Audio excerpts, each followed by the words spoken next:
अस्सलाम वालेकुम dear student. आज हम रेशनल नंबर के बारे में पढ़ेंगे। रेशनल नंबर्स जो है ये इंतहाई ही इम्पॉर्टेंट टॉपिक है। इसके बारे में हम तफसीलन पढ़ते हैं कि ये रेशनल नंबर क्या होते हैं। नंबर्स जो हैं ये दो बड़े ग्रुप्स में तकसीम है। एक किस्म को हम कहते हैं रियल नंबर और एक को कहते हैं complex number. Complex numbers real वो नंबर हैं, इसकी डिफिनीशन इस तरह है, the union of rational and irrational number is called real number.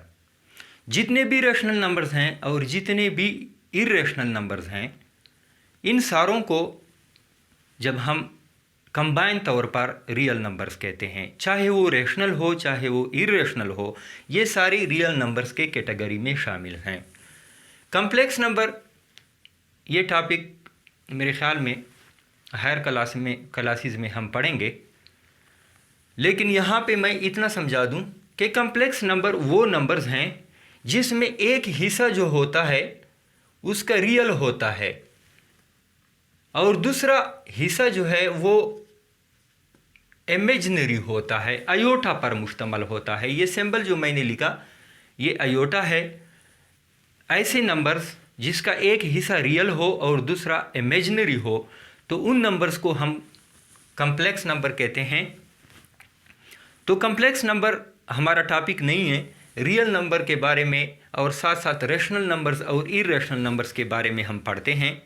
Real numbers जो है जितने भी रेशनल हैं, अब ये देखें ये सारे रेशनल्स हैं, ये सारे नंबर्स रेशनल है। बाकी हम रेशनल नंबर्स की जो डिफिनीशन यहाँ पे पढ़ेंगे उसमें हमें पता चल जाएगा कि कौन कौन से नंबर रेशनल्स हैं और कौन कौन से इरेशनल्स हैं। यानी जितने भी रेशनल्स और जितने भी इरेशनल नंबर्स हैं उसको कंबाइन या इकट्ठा तौर पर हम रियल नंबर्स कहते हैं। अब हम आते हैं रेशनल नंबर्स और साथ साथ इसका हम कंपैरिजन करते हैं इरेशनल नंबर्स के साथ, यानी रेशनल नंबर्स और हम इसका कंपैरिजन करते हैं इरेशनल नंबर्स के साथ।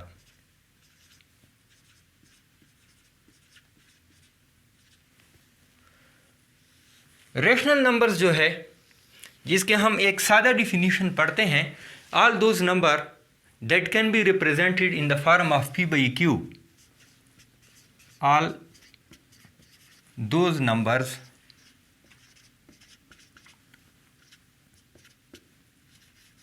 that can be represented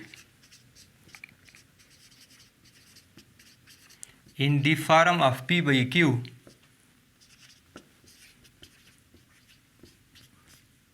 where p and q are integers and q is not equal to 0। ये रेशनल नंबर की डिफिनीशन है, जो सिंपल सी डिफिनीशन है। जितने भी नंबर्स हैं जिसको हम p by q की फॉर्म में लिख सकते हैं या लिखे हुए हों, तो उन सारे नंबर्स को हम रेशनल नंबर्स कहते हैं। लेकिन इसमें शर्त ये है कि ये p और q जो है ये इंटीजर्स होंगे। इंटीजर्स हमारे पास है 0 ± 1, यानी जितने भी नंबर्स हैं चाहे वो पॉजिटिव है चाहे वो नेगेटिव है, 0 भी इसमें शामिल है। यानी हमारे पास ये निचला जो डिनोमिनेटर है ये नंबर 0 नहीं होना चाहिए। बाकी जितने भी नंबर्स हैं जिनको हम p by q की फॉर्म में लिख सकते हैं या पहले से p by q के फॉर्म में लिखे हों, वो सारे नंबर्स रेशनल नंबर्स कहलाते हैं। फॉर एग्जांपल मैंने यहाँ पे लिखा 4/5, तो ये रेशनल नंबर है क्योंकि ये p by q की फॉर्म में लिखा हुआ है और इसका q यानी डिनोमिनेटर जो है ये 0 के बराबर नहीं है। यहाँ पे मैं एग्जांपल लिखता हूँ सिर्फ -5, तो ये भी p by q की फॉर्म में लिखा है, यानी हम इसको p by q की फॉर्म में लिख सकते हैं क्योंकि ये -5/1 है और इसका क्यू जो है यानी डिनोमिनेटर जो है ये भी 0 के बराबर नहीं है, तो सिर्फ -5 या -11 या 13 या -25 डिवाइडेड बाई 103, जितने भी नंबर्स जो भी आपके सोच में आ सकते हैं, जो भी आप लिखना चाहें, चाहे वो पॉजिटिव नंबर है चाहे वो नेगेटिव है, सिवाय उन नंबर्स के जिसके डिनोमिनेटर में 0 हो। हाँ, यहाँ पे हम सिर्फ 0 भी लिख सकते हैं। ये 0 जो है ये भी रेशनल नंबर्स है, क्योंकि 0 को भी हम 0/1 की फॉर्म में लिख सकते हैं। तो फिर इर्रेशनल नंबर्स जो है ये इसके अपोजिट हैं, इसकी डिफिनीशन भी इसकी अपोजिट होगी। हम इसकी डिफिनीशन इस तरह कर सकेंगे, all those number that can be represented in the form of p/q where q is equal to 0। यानी इसके जो अपोजिट हम डिफिनीशन करेंगे, इसमें शर्त ये होगा कि ठीक है वो p/q की फॉर्म में होंगे, लेकिन इसमें q यानी डिनोमिनेटर 0 होगा। यहाँ पे एग्जांपल हम लिख सकते हैं 5/0, 7/0, जितने भी नंबर्स हैं उस सारे नंबर्स को /0 हम लिखें, यानी इसका डिनोमिनेटर अगर 0 के बराबर आ जाए तो ये नंबर्स इर्रेशनल नंबर्स होंगे। ये तो हमने उसकी पहली डिफिनीशन या पहली पहचान बताई। दूसरी पहचान जब हम पढ़ेंगे, बाज़ औक़ात हमारे पास नंबर्स p/q की फॉर्म में नहीं होते, स्क्वायर रूट में आते हैं। तो स्क्वायर रूट के लिए जो पहचान है, जो परफेक्ट स्क्वायर नंबर होंगे, परफेक्ट स्क्वायर्ड नंबर्स, सारे परफेक्ट स्क्वायर्ड नंबर अगर स्क्वायर रूट में आ जाएं तो ये रेशनल होंगे। परफेक्ट स्क्वायर्ड नंबर कौन से होते हैं? मिसाल के तौर पर मैं एग्जांपल देता हूं, 4 एक ऐसा नंबर जो अपने आप के साथ ज़रब करके हासिल होता है, वो परफेक्ट नंबर्स कहलाता है। मिसाल के तौर पर मैंने 4 की एग्जांपल दे दी, तो 4 जो है ये 2 × 2 से 4 बनता है। 4 जो है ये परफेक्ट स्क्वायर है। इसी तरह 9 जो है 3/3 से 9 बनता है, यानी 3 को अपने आप से मल्टीप्लाई करने से 9 बन जाता है। तो 9 जो है ये परफेक्ट स्क्वायर नंबर है। और किस नंबर का ये परफेक्ट स्क्वायर है? यानी 3 का परफेक्ट स्क्वायर 9 है, 4 का परफेक्ट स्क्वायर 16 है, 5 का परफेक्ट स्क्वायर 25 है। तो जितने भी परफेक्ट स्क्वायर नंबर अगर स्क्वायर रूट में आ जाएं तो वो सारे रेशनल नंबर होंगे। मिसाल के तौर पर 25 under the root, 16 under the root, 169 under the root et cetera. Irrational numbers जो हैं उसके लिए हम कहेंगे जो नॉन परफेक्ट स्क्वायर्ड नंबर होंगे, जो नॉन परफेक्ट स्क्वायर्ड, यानी ऐसे नंबर जो नॉन परफेक्ट स्क्वायर्ड हो। फॉर एग्जांपल 2 है तो 2 के लिए हम एक जैसे दो नंबर्स को मल्टीप्लाई नहीं कर सकते जिससे 2 आ जाए। 2 अगर अंडर द रूट में आ जाए, स्क्वायर रूट में आ जाए, तो ये इर्रेशनल होगा। ये 3 जो है 3 अगर स्क्वायर रूट के अंदर आ जाए ये भी इर्रेशनल है। इसी तरह 5 है, 6 है, ये जितने भी नंबर्स हैं जो परफेक्ट स्क्वायर ना हो, वो सारे नंबर्स अगर स्क्वायर रूट में आ जाएं तो वो सारे नंबर इर्रेशनल होते हैं। ये इसकी दूसरी पहचान हो गई। तीसरी पहचान हम पढ़ते हैं डिसिमल के लिए, यानी हमारे पास डिसिमल में भी आ सकते हैं। डिसिमल में सबसे पहले हम डिसिमल के बारे में थोड़ा सा पढ़ते हैं, हालांकि अगले चैप्टर्स में हम इसके बारे में तफसील से पढ़ेंगे, लेकिन फिर भी यहाँ पे मैं बताऊँ कि डिसिमल जो है ऐसे नंबर्स जिसमें इशारिया हो। डिसिमल नंबर्स वो नंबर्स होते हैं जिसमें पॉइंट हो, इशारिया हो। डिसिमल नंबर को अगर हम मेन कैटेगराइज करें तो 2 किस्म के डिसिमल नंबर होते हैं। एक को हम कहते हैं टर्मिनेटिंग डिसिमल, टर्मिनेटिंग डिसिमल, और दूसरे को हम कहते हैं non terminating decimal, non terminating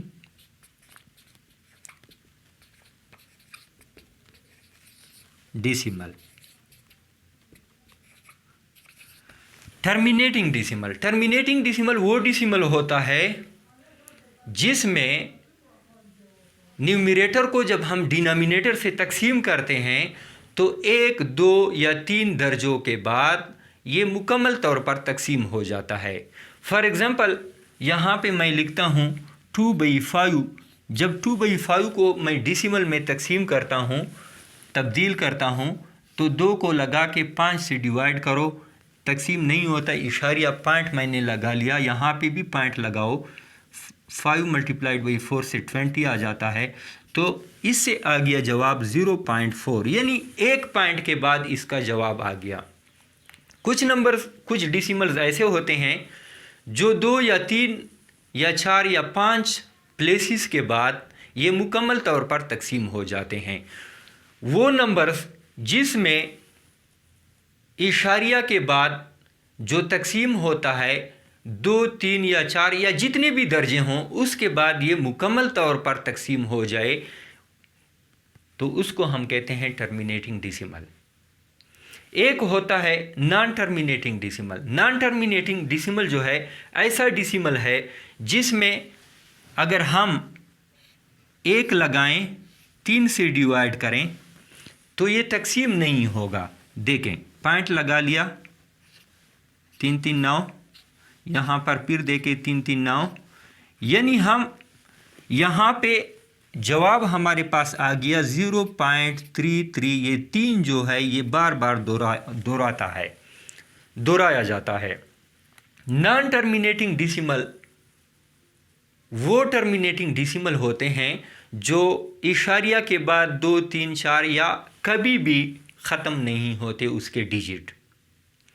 अब नॉन टर्मिनेटिंग के भी 2 अक़साम हैं। एक को हम कहते हैं रिकरिंग, और दूसरे को हम कहते हैं नॉन रिकरिंग।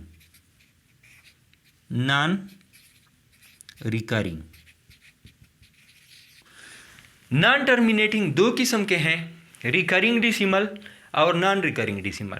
रिकरिंग डिसिमल वो डिसिमल होता है जिसमें एक हिस्सा, एक डिजिट या डिजिट का एक पूरा ग्रुप बार बार दोहराया जाता है, तो उसको हम कहते हैं ख़त्म नहीं होता। यानी ये नॉन टर्मिनेटिंग होते हैं, ख़त्म नहीं होते, लेकिन इसमें एक डिजिट या डिजिट का एक पूरा ग्रुप बार बार दोहराया जाता है, तो उसको हम कहते हैं रिकरिंग। फॉर एग्ज़ाम्पल यहाँ पे जो मैंने एग्ज़ाम्पल लिखा है 0.33, तो इसमें ये 3 का डिजिट बार बार दोहराया जाता है। या फ़र्ज़ करें हमारे पास जवाब आ गया 4.123 डैश, यानी ये 1, 2, 3 का पूरा ग्रुप बार बार दोहराया जाता है, तो इसको हम कहते हैं रिकरिंग डिसिमल। कुछ डिसिमल फिर ऐसे होते हैं जो ना तो दोहराए जाते हैं और ना ख़त्म होते हैं। जिस तरह मैं यहाँ पे लिखता हूँ 3.14159227। अब देखें, इसमें कोई भी रिपीटिशन नहीं है। 1 आ गया, 1 के बाद फिर 4। अगर ये इसमें रिपीटिशन होती तो 1 के बाद जब यहाँ पे 4 है तो इस 1 के बाद फिर 4 आना चाहिए था, लेकिन यहाँ पे फिर 5 आ गया, 9 to 7, और ये ख़त्म भी नहीं हो रहे। तो ऐसे डिसिमल जो ना तो दोहराए जाते हैं और ना ख़त्म होते हैं, उसको हम कहते हैं नॉन रिकरिंग, और ये ग्रुप है नॉन टर्मिनेटिंग का। यानी हमारे पास मेन 2 ग्रुप हो गए, टर्मिनेटिंग और नॉन टर्मिनेटिंग। टर्मिनेटिंग वो डिसिमल है जो इशारिया के बाद चंद दर्जों के बाद मुकम्मल तौर पर तकसीम हो जाता है, यानी इसके जो डिजिट्स है वो ख़त्म हो जाते हैं, कम्प्लीटली तकसीम हो जाता है, तो उसको हम टर्मिनेटिंग कहते हैं। जो कम्प्लीटली तकसीम नहीं होता उसको नॉन टर्मिनेटिंग कहते हैं। नॉन टर्मिनेटिंग में जो बार बार दोहराए जाते हैं उसको रिकरिंग कहते हैं, और जो न तो दोहराए जाते हैं और न ख़त्म होते हैं उसको नॉन रिकरिंग कहते हैं। इसकी ज़रूरत यहाँ पे थी चूँकि मैंने कहा कि कुछ डिजिट्स जो है, नंबर्स जो है हमारे पास डिसिमल में भी आ सकते हैं। तो डिसिमल के लिए शर्त ये है कि जितने भी टर्मिनेटिंग डिसिमल है, टर्मिनेटिंग जितने भी डिसिमल्स हैं वो सारे रेशनल होते हैं। नॉन टर्मिनेटिंग में नॉन टर्मिनेटिंग में जो रिकरिंग है, नॉन टर्मिनेटिंग एंड रिकरिंग होगा, नॉन टर्मिनेटिंग लेकिन रिकरिंग होगा, इसमें बार बार डिजिट या डिजिट का एक पूरा ग्रुप दोहराया जाएगा, तो वो सारे रेशनल्स होंगे। जिस तरह मैंने एग्जाम्पल दिया, जितने भी टर्मिनेटिंग के एग्जाम्पल हैं, आप ख़ुद भी मुख्तलिफ एग्जाम्पल ले सकते हैं, जो भी आप लिखना चाहें, लेकिन इसके बाद इशारिया डिसिमल के बाद चंद हिंसों के बाद अगर ख़त्म हो जाए डिजिट तो उसको हम टर्मिनेटिंग कहते हैं। यानी टर्मिनेटिंग जितने भी डिसिमल होंगे, जितने भी नॉन टर्मिनेटिंग एंड रिकरिंग होंगे, नॉन टर्मिनेटिंग में सिर्फ रिकरिंग, वो सारे रैशनल नंबर्स होंगे। जबकि नॉन टर्मिनेटिंग में जो नॉन रिकरिंग है, non terminating and non recurring, non terminating and non recurring न तो ख़त्म होते हैं और न दोहराए जाते हैं। जिस तरह मैंने एग्जांपल दिया 3.14159227 7.234135728 एट्सेट्रा न ख़त्म हो न दोहराए जाते हैं, तो ऐसे नंबर्स को non terminating and non recurring कहते हैं। और जितने भी नॉन टर्मिनेटिंग और नॉन रिकरिंग नंबर्स होंगे, डिसिमल नंबर, वो सारे इरेशनल होंगे। ये था हमारा आज का टॉपिक। उम्मीद है कि आप लोग अच्छी तरह इस टॉपिक के बारे में सीख चुके होंगे। अगले टॉपिक में मिलते हैं। अल्लाह हाफिज़।